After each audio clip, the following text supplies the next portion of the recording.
नमस्कार साथियों, आपका अपने YouTube चैनल में स्वागत है। आज हम प्रीवियस क्वेश्चन पेपर देखेंगे। हर प्रश्न से संबंधित जितने भी फैक्ट होंगे वो मैं आपके समक्ष रखूंगा ताकि आप एग्जाम में एक भी प्रश्न छोड़कर ना आए।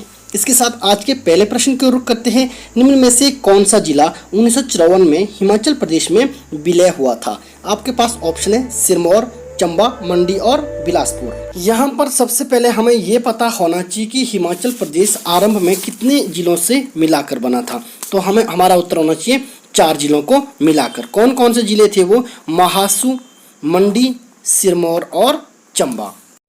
इस प्रकार हमें पता चला 15 अप्रैल 1948 को हिमाचल प्रदेश का गठन 4 जिलों को मिलाकर हुआ। जैसे आपके पास ऑप्शन में है सिरमौर, चंबा और मंडी।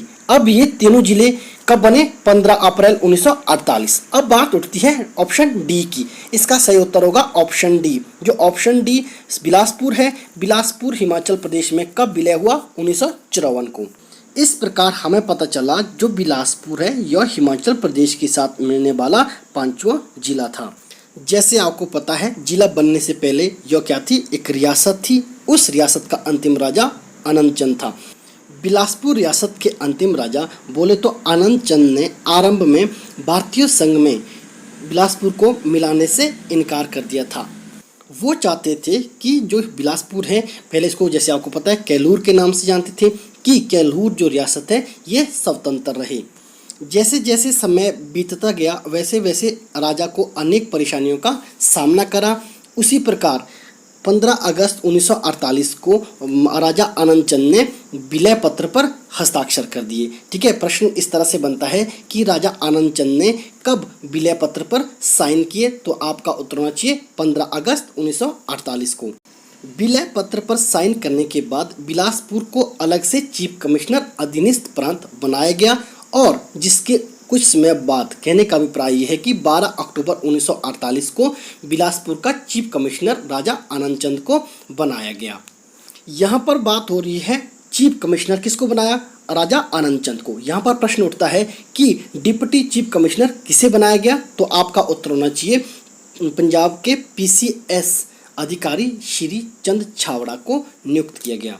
यहाँ पर मैं एक बात और बताना चाहूँगा कि जो कैलूर रियासत के जो लोग थे, मेरे कहने का अभिप्राय है जो बिलासपुर रियासत के जो प्रजा थी, लोग थे, ये वास्तव में चाहते थे कि अपने आप को हिमाचल में मिलाना। पर जो राजा आनंद चंद था ये राजा के तौर पर सारी शक्तियों का इस्तेमाल खुद करना चाहता था। तो कुछ समय बाद क्या हुआ, प्रजा ने इतना विरोध किया इस राजा का कि केंद्र सरकार के पास चले गए। उसके बाद क्या हुआ, राजा आनंद चंद जी को चीफ कमिश्नर के पद से हटा दिया गया। वहां पर चीफ कमिश्नर श्री चंद छावड़ा को नियुक्त किया गया। इस प्रकार 1 जुलाई 1954 को बिलासपुर हिमाचल प्रदेश के 5वें जिले के तौर पर अंकित किया गया। यहाँ पर हर विद्यार्थी के दिमाग में एक प्रश्न उठता है और जो उसको असमंजस्य में डाल देता है। प्रश्न क्या होता है कि क्या हिमाचल प्रदेश को सी स्टेट घोषित किया गया? अगर हिमाचल प्रदेश को सी स्टेट घोषित किया गया, क्या इसके साथ साथ बिलासपुर को भी सी स्टेट घोषित किया गया था? जी हाँ, उत्तर दोनों का सही है, दोनों को सी स्टेट घोषित किया गया। पर डिपेंड करता है जो हिमाचल प्रदेश है इसको सी स्टेट 1951 में घोषित किया गया और हिमाचल प्रदेश के बिलासपुर रियासत को 12 अक्टूबर 1948 को सी स्टेट घोषित किया गया। इस प्रकार थोड़ा सा प्रकाश हम बिलासपुर पर डालते हैं। बिलासपुर को पहले कैलूर के नाम से जानते हैं और कैलूर की स्थापना बीरचंद ने की थी। जब हम कैलूर की बात करते हैं तो इसके साथ हमें कैलूर की एक बोली भी है जिसको हम कैलूरी के नाम से जानते हैं। इसके साथ हमें कुछ और तथ्यों का पता होना चाहिए बिलासपुर के, जैसे कि देवली। जो देवली है यह एक मछली प्रजनन केंद्र है। यह 1962 में स्थापित किया गया था। इसके साथ अगर हम बात करें कंदरौर पुल की, जो एशिया का सबसे ऊंचा पुल है और यह NH 205 के अंतर्गत आता है। इसके साथ हमें एक बात और पता होनी चाहिए बिलासपुर की नैना देवी। नैना देवी नाम का मंदिर होता है और नैना देवी एक मेला भी लगता है। और साथ ही साथ हमें ये भी पता होना चाहिए एक बिलासपुर में गुग्गा नाम का मेला भी लगता है और नलवाड़ी मेला भी लगता है। जो नलवाड़ी मेला है एग्जाम के दृष्टिकोण से बहुत महत्वपूर्ण है और इसका स्थापना या इसका शुभारंभ किसने किया था? W गोल्डस्टीनर ने किया था। ये कब की बात है? 1889 की बात है ये, ठीक है ना। इसके साथ हमें एक बात और पता होना चाहिए, जिस प्रकार हमें नलवाड़ी मेला बिलासपुर में पता है, ठीक उसी प्रकार हमें एक नलवाड़ मेला लगता है, उसके बारे में भी पता होना चाहिए। जो नलवाड़ मेला है ये आपके मंडी जिले के सुंदरनगर में लगता है, ठीक है ना। और यहाँ पर ध्यान देना है आपने, जो नलवाड़ी मेला है और नलवाड़ मेला है ये दोनों मेले पशुओं के लिए प्रसिद्ध माने जाते हैं। अंत में बात करते हैं बिलासपुर के लोकगीत की। जो बिलासपुर के लोकगीत हैं वो बहुत महत्वपूर्ण है एग्जाम की दृष्टिकोण से, जैसे कि गंगी और मोहना। आशा करता हूं कि आपको मेरे बताने का तरीका अच्छा लग रहा है और आपको इस तरह से ही एक्सप्लेनेशन चाहिए। अगर आपको इस तरह की एक्सप्लेनेशन चाहिए तो मेरे इस YouTube चैनल को सब्सक्राइब, वीडियो को लाइक, शेयर और कमेंट करना ना भूलें, इससे मुझे मोटिवेशन मिलता है। इसके साथ अगले प्रश्न की ओर चलते हैं। Manimahesh lake is situated in which district of Himachal Pradesh. Manimahesh झील हिमाचल प्रदेश के किस जिले में स्थित है? आपके पास ऑप्शन है चंबा, सोलन, हमीरपुर और कांगड़ा।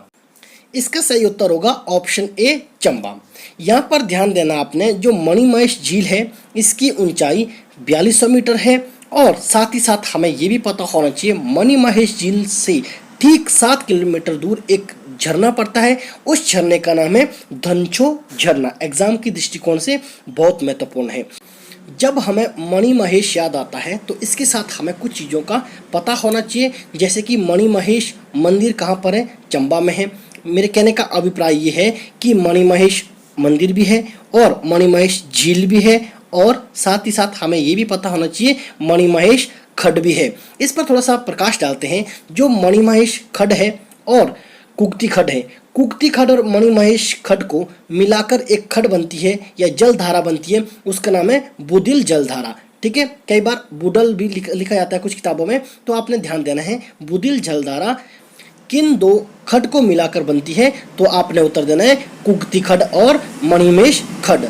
यहाँ पर आपने ध्यान देना है, जो कुगती है ये आपका वन्य जीव अभयारण्य भी है और कुगती एक दर्रा भी है। अगर आप इस वीडियो को एंजॉय कर पा रहे हैं तो मैं आपसे एक बात शेयर करना चाहूँगा। अभी हमारा एक नया बैच बैठ रहा है। अगर आप HPGK को इसी टेम्परामेंट के साथ मेरे साथ पढ़ना चाहते हैं तो मैं आपको इस वीडियो के अंत में अपना व्हाट्सएप नंबर दूंगा। आपने मुझे उस व्हाट्सएप नंबर पर हेलो का संदेश देना है, तत्पश्चात मैं आपको क्लास में एनरोल कर दूंगा। इसके साथ अगला प्रश्न देखते हैं। सुकेती हिमाचल प्रदेश की किस नदी की सहायक नदी है? आपके पास ऑप्शन है ब्यास, सतलुज, यमुना और रावी। इसका सही उत्तर होगा ऑप्शन ए ब्यास। यहाँ पर आपने ध्यान देना है, जो सुकेत है ये नदी मंडी जिले में है और मंडी जिले में ही ये ब्यास नदी में प्रवेश करती है। साथ ही साथ हमें ये भी पता होना चाहिए, जो सुकेत है यो क्या है, एक रियासत भी थी और जिस रियासत की स्थापना राजा वीरसेन ने की थी। और इससे ही आपको एक चीज़ और याद आ रही होगी, सुकेत सत्याग्रह। जो सुकेत सत्याग्रह है ये 1948 में हुआ था। इस सत्याग्रह के प्रमुख पंडित पद्मदेव थे। इसके साथ अगला प्रश्न देखते हैं। तत्ता पानी गर्म पानी के स्रोत के लिए प्रसिद्ध हिमाचल प्रदेश के किस जिले में स्थित है? आपके पास ऑप्शन है मंडी, शिमला, कुल्लू और कांगड़ा। इसका सही उत्तर होगा ऑप्शन ए मंडी। इसके साथ ऑप्शन की तरफ रुख करते हैं ताकि हमारा प्रश्न अच्छे से कवर हो सके। बात करते हैं शिमला की। जो शिमला में जेवरी और चैडविक, जेवरी में आपका गर्म पानी का चश्मा है और चैडविक एक झरना है जो कहाँ है, शिमला में है। इसके साथ बात करते हैं कुल्लू में। जो कुल्लू में बहुत सारे गर्म पानी के चश्मे हैं, जैसे विशिष्ट हो गया, खीर गंगा हो गया, कसोल हो गया, मणिकरण हो गया, ठीक है ना। ये एग्जाम की दृष्टिकोण से बहुत महत्वपूर्ण है। अगर हम कुल्लू के झरने की बात करते हैं तो वहाँ पर एक रहला नामक झरना है जो एग्जाम की दृष्टिकोण से बहुत महत्वपूर्ण है। जब हम कुल्लू के झरने की बात ही कर रहे हैं तो हमें जाना और जोगनी नामक झरने का भी पता होना चाहिए। बहुत बार इन झरनों को एग्जाम में देखा गया है। इसके साथ अगला प्रश्न देखते हैं। कौन सी पर्वतमाला सिरमौर को शिमला से अलग करती है? आपके पास ऑप्शन है चूड़धार, धौलाधार, शिवालिक और जास्कर। अगर हम बात करें जास्कर की, जो जास्कर है ये किन्नौर, लाहौल स्पीति और तिब्बत के बीच में है। और अगर हम बात करें शिवालिक की, जो शिवालिक है ये आपका हमीरपुर, बिलासपुर, ऊना, कांगड़ा का निचला हिस्सा, चंबा का निचला हिस्सा और सोलन में पड़ती है। साथ ही साथ हमें ये भी पता होना चाहिए, अगर हम बात करें यहाँ पर धौलाधार पर्वत श्रृंखला की, जो धौलाधार पर्वत श्रृंखला है ये आपके चंबा और कांगड़ा के बीच में पड़ती है, ठीक है। और अंत में बात करते हैं चूड़दार। इसका सही उत्तर होगा ऑप्शन ए चूड़दार, जो आपके पास शिमला और दक्षिणी शिमला और सिरमौर के बीच में जो आपके पास पर्वत श्रृंखला है, ये कौन सी पर्वत श्रृंखला है? चूड़दार। इसके साथ अगला प्रश्न देखते हैं, हिमाचल प्रदेश के अनेक गांव के बाहर देरी स्मारक किसके प्रतीक है? आपके पास ऑप्शन है सती, जाति प्रथा, शहरीकरण, इनमें से कोई नहीं। इसका सही उत्तर होगा Sati, option A is the right answer. यहाँ पर आपने ध्यान देना है, जब सती प्रथा प्रचलन में थी उस दौरान क्या होता था, जो पत्नी होती थी वो अपने पति के साथ क्या होती थी, सती हो जाती थी। कहने का अभिप्राय ये था कि अगर किसी पत्नी का पति मर गया है, उस तिथि में उस पत्नी को भी जीते जी आग की लौ में अपने आप को त्यागना पड़ता था। जो इस तरह के स्मारक बनाए जाते थे ये गांव के ठीक बाहर बनाए जाते थे। आपने ध्यान देना है, जैसे कि आजकल आपने देखा होगा जहाँ पर क्रिमिनेशन होता है, दाह संस्कार होता है, वो भी हमारे गांव से थोड़ा बाहर होता है। ठीक उसी प्रकार भी जो सती स्मारक होते थे ये भी कुछ इस तरह के होते थे। आशा करता हूँ आपको ये अच्छे से समझ आ रहा है ना। अगर आपको मेरा यूट्यूब चैनल पसंद आ रहा है तो मेरे इस यूट्यूब चैनल को सब्सक्राइब, वीडियो को लाइक, शेयर और कमेंट करना ना भूलें। ये बार बार कह रहा हूँ क्योंकि इससे मुझे मोटिवेशन मिलता है। और साथ ही साथ ये भी कहना चाहूँगा, अगर आप मेरे साथ एचपीजी के बहुत डिटेल से पढ़ना चाहेंगे तो अंत में मैं अपना व्हाट्सएप नंबर दूंगा, तो वहाँ से आप मुझे मैसेज कर सकते हैं उस नंबर पर, ताकि मैं आपको क्लास में एनरोल कर सकूँ। इसके साथ अगला प्रश्न देखते हैं, महान क्रांतिकारी यशपाल हिमाचल प्रदेश के किस जिले से संबंधी है? आपके पास ऑप्शन है हमीरपुर, बिलासपुर, कांगड़ा और चंबा। इसका सही उत्तर होगा ऑप्शन ए हमीरपुर। यहाँ पर आपने एक बात और ध्यान देनी है, कई बार यशपाल जी के बारे में पूछा जाता है कि इनका गांव कहाँ था, तो आपने बताना है हमीरपुर जिले के अंतर्गत भूमपुल नामक जगह पर। अब आप सोच रहे होंगे कि यशपाल जी के बारे में लिखने की क्या आवश्यकता थी, ये कौन थे? आपकी जानकारी के लिए बता दूं, ये क्रांतिकारी थे और 1928 में लॉर्ड इरविन की ट्रेन के नीचे बम लगाने के षड्यंत्र में हिस्सा लिया था। बाद में इनको 6 वर्ष का कारावास भी काटना पड़ा। इतना हमें इसके बारे में पता होना चाहिए, एग्जाम की दृष्टिकोण से महत्वपूर्ण है। इसके साथ अगला प्रश्न देखते हैं, गोंदला तहसील हिमाचल प्रदेश के किस जिले में स्थित है? आपके पास ऑप्शन है सिरमौर, किन्नौर, मंडी और लाहौल स्पीति। इसका सही उत्तर होगा ऑप्शन डी लाहौल स्पीति।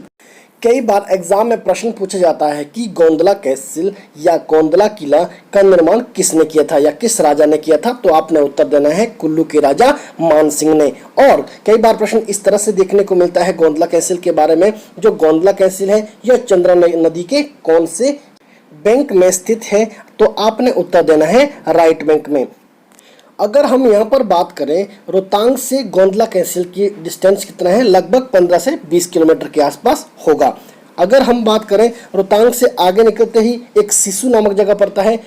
सिसु के बारे में एग्जाम में कुछ तथ्य पूछे जाते हैं, जैसे कि सिसु में झील है वो बहुत प्रसिद्ध है और झरना है, और साथ ही साथ हमें सिसु के हाइड्रो प्रोजेक्ट का भी पता होना चाहिए, एग्जाम की दृष्टिकोण से बहुत महत्वपूर्ण है। इसके साथ अगला प्रश्न देखते हैं, 1993 में माउंट एवरेस्ट पर चढ़ने वाला विश्व में सबसे युवा होने वाला विशिष्ट कौन था? आपके पास ऑप्शन है डिकी डोलमा, संतोष यादव, सुमन रावत और पीटी उषा।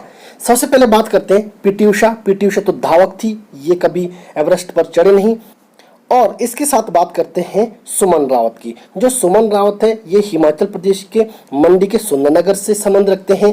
और हमें ये भी पता होना चाहिए सुमन रावत जी के बारे में, इनको 1987 में अर्जुन पुरस्कार से नवाजा गया और साथ ही साथ इनको 1987 में ही हिमाचल प्रदेश के परशुराम अवार्ड से भी नवाजा गया। इसके साथ बात करते हैं संतोष यादव की। जो संतोष यादव है यह भारत की एक ऐसी शख्सियत थी जो एवरेस्ट पर 2 बार चढ़े थे। अब अंत में बात करते हैं डिकी डोलमा। इसका सही उत्तर होगा ऑप्शन ए डिकी डोलमा, क्योंकि जो डिकी डोलमा है ये 19 वर्ष की आयु में एवरेस्ट पर चढ़े थे। साथ ही साथ हमें ये भी पता होना चाहिए इनका संबंध हिमाचल प्रदेश के कुल्लू जिले के पचलान गांव से था। यहाँ पर आपके जहन में प्रश्न उठ रहा होगा कि सबसे कम आयु की महिला एवरेस्ट पर चढ़ने वाली तो डिकी डोलमा थी, और सबसे पहले कौन थी जो भारतीय मूल की महिला थी? तो आपका उत्तर होना चाहिए बिछेंद्री पॉल। अगर हम बात करें विश्व की तो उनका नाम है जुनको तवेई, जो जापान से संबंध रखती थी। इसके साथ अगला प्रश्न देखते हैं। हिमाचल प्रदेश का कौन सा जिला अदरक का सर्वाधिक उत्पादक है? आपके पास ऑप्शन है शिमला, सिरमौर, कुल्लू और ऊना। इसका सही उत्तर होगा ऑप्शन बी सिरमौर। ध्यान देना है, सिरमौर में सबसे ज्यादा अदरक पाया जाता है हिमाचल प्रदेश में, पर अगर हम इसको भारत की दृष्टिकोण से देखें तो सिरमौर का दूसरा स्थान आता है। अब आपके जहन में प्रश्न उठ रहा होगा कि पहला स्थान भारत में किसका है? तो आपकी जानकारी के लिए बता दूं, उत्तर होना चाहिए केरल। जिस प्रकार सिरमौर अदरक के लिए जाना जाता है, ठीक उसी प्रकार हमें पता होना चाहिए सिरमौर आड़ू के लिए भी जाना जाता है। कई बार प्रश्न इस तरह से पूछा जाता है कि हिमाचल प्रदेश में आड़ू की घाटी कहाँ पर स्थित है? तो आपने उत्तर देना है सिरमौर के राजगढ़ को। आड़ू से आपके जहन में आलू आ रहा होगा, ठीक है। जो आलू है, आलू उत्पादकता के आधार पर हिमाचल प्रदेश में शिमला के कुफरी में पाया जाता है। और अगर हम बात करें यहाँ पर प्रति हेक्टेयर के हिसाब से, तो आलू सर्वाधिक हिमाचल प्रदेश के लाहौल स्पीति में पाया जाता है। साथ ही साथ हमें ये भी पता होना चाहिए लाहौल की पाटन घाटी को हम आड़ू की घाटी के नाम से भी जानते हैं।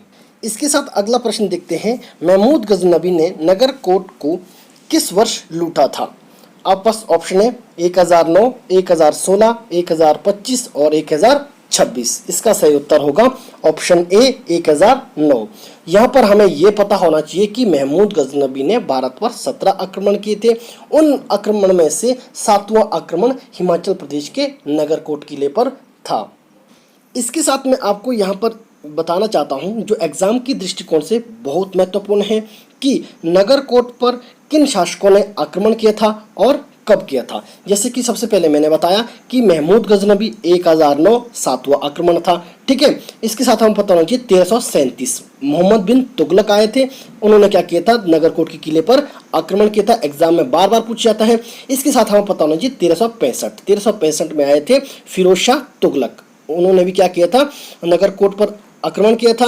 साथ ही साथ हमें यह भी पता होना चाहिए उन्होंने ज्वालामुखी से 1300 पुस्तकें ले गई थी, जिनको उन्होंने फारसी में अनुवाद किया। उन 1300 पुस्तकों को अनुवाद किसने किया था फारसी में? कई बार एग्जाम में प्रश्न पूछा जाता है, तो आपका उत्तर होना चाहिए अज्जुद्दीन खालिद खानी। इसके साथ बात करते हैं तैमूरलंग की। तैमूरलंग 1398 में आए थे। और साथ ही साथ हमें ये भी पता होना चाहिए 1620 में आपका जहांगीर आया था और जहांगीर ने नगरकोट के किले के अंदर एक मस्जिद बनाई थी। साथ ही साथ हमें ये भी पता होना चाहिए कि 1322 में जहांगीर अपनी पत्नी के साथ कांगड़ा जिले के धमेरी में आए थे। ध्यान देना है 1622 के बाद, कहने का अभिप्राय है कि नूरजहां के हिमाचल प्रदेश के कांगड़ा के धमेरी में आने के बाद ही धमेरी का नाम नूरपुर पड़ा। इतना हमें इसके बारे में पता होना चाहिए। जितने भी मैंने अभी तक डेट बताई है ये एग्जाम की दृष्टिकोण से बहुत महत्वपूर्ण है। अगर आप इस वीडियो को एंजॉय कर रहे हैं तो मेरे इस यूट्यूब चैनल को सब्सक्राइब, वीडियो को लाइक, शेयर और कमेंट करना ना भूलें। इसके साथ अगला प्रश्न देखते हैं। दलाई लामा किस वर्ष धर्मशाला आए थे? आप पास ऑप्शन है 1947, 1952, 1959 और 1962। इसका सही उत्तर होगा ऑप्शन सी 1959 में। कई बार यहाँ से एग्जाम में प्रश्न कुछ इस तरह से पूछा जाता है कि तिब्बती सरकार का निर्वासित मुख्यालय कहाँ पर है? तो आपको उत्तर देना है धर्मशाला के मैक्लोडगंज में। साथ ही साथ जब हम मैक्लोडगंज की याद करते हैं, धर्मशाला की याद करते हैं, तो हमें ये भी पता होना चाहिए धर्मशाला या मैक्लोडगंज को मिनी लासा या द लिटिल लासा के नाम से भी जाना जाता है। जब जब आपको धर्मशाला नाम याद आता है तब तब आपके जहन में कुछ प्रश्न उठने चाहिए, जैसे कि धर्मशाला में बाक्सूनाथ झरना है और बाक्सूनाथ मंदिर है। साथ ही साथ हमें ये भी पता होना चाहिए हिमाचल प्रदेश में सबसे ज़्यादा बारिश धर्मशाला में होती है और सबसे कम बारिश स्पीति में होती है। इसके साथ मैं थोड़ी सी बात और रखना चाहूँगा कि धर्मशाला में हिमाचल प्रदेश स्कूल शिक्षा बोर्ड भी है, जिसकी स्थापना 1982 ईस्वी में की गई थी। अगर हम इससे पहले की बात करें तो धर्मशाला से पहले जो स्कूल शिक्षा बोर्ड था वो हमारा शिमला में था, जिसकी स्थापना 1969 में की गई थी। इतना हमें इस प्रश्न के बारे में पता होना चाहिए। एग्जाम की दृष्टिकोण से सभी तथ्य महत्वपूर्ण है। इसके साथ अगले प्रश्न को चलते हैं। एकमात्र राजवंश जिसकी उत्पत्ति हिमाचल प्रदेश में है। आपके पास ऑप्शन है कटोच वंश, वर्मन, सेन और चंदेल। बात करते हैं चंदेल की। चंदेल वंश का वर्चस्व हिमाचल प्रदेश के बिलासपुर में रहा और ये राजा या इनके पूर्वज, यूं कह सकते हैं इनके पूर्वज बिलासपुर के लिए मध्य प्रदेश के बुंदेलखंड से आए थे। इसके साथ बात करते हैं सेन वंश की। जो सेन वंश है इनका वर्चस्व हिमाचल प्रदेश के मंडी जिले में रहा। जैसे आप देख सकते हैं कि सेन वंश के जितने भी राजा हैं मंडी जिले से संबंध रखते हैं। तो इसी प्रकार हमें पता होना चाहिए जो सेन वंश है ये भारत के बंगाल से आए थे। इसका सही उत्तर होगा ऑप्शन ए, कटोच वंश। ऐसा माना जाता है जो कटोच वंश है ये हिमाचल प्रदेश का सबसे पुराना वंश है जिसकी उत्पत्ति हिमाचल प्रदेश में हुई थी। इसके साथ अगले प्रश्न की ओर चलते हैं। हिमाचल प्रदेश के प्रथम मुख्य न्यायाधीश कौन थे? आपके पास ऑप्शन में है HD. Beg, MC. Mahajan, KC. Sharma और डी.के. शर्मा। इसका सही उत्तर होगा ऑप्शन ए, एच.डी. बेग, बोले तो हमीदुल्ला बेग। आशा करता हूँ कि आपको यहाँ तक अच्छा लगा होगा, ये वीडियो आपने एंजॉय किया होगा। अगर आपको अच्छा लगा तो मेरे इस यूट्यूब चैनल को सब्सक्राइब, वीडियो को लाइक, शेयर और कमेंट करना ना भूलें। नमस्कार।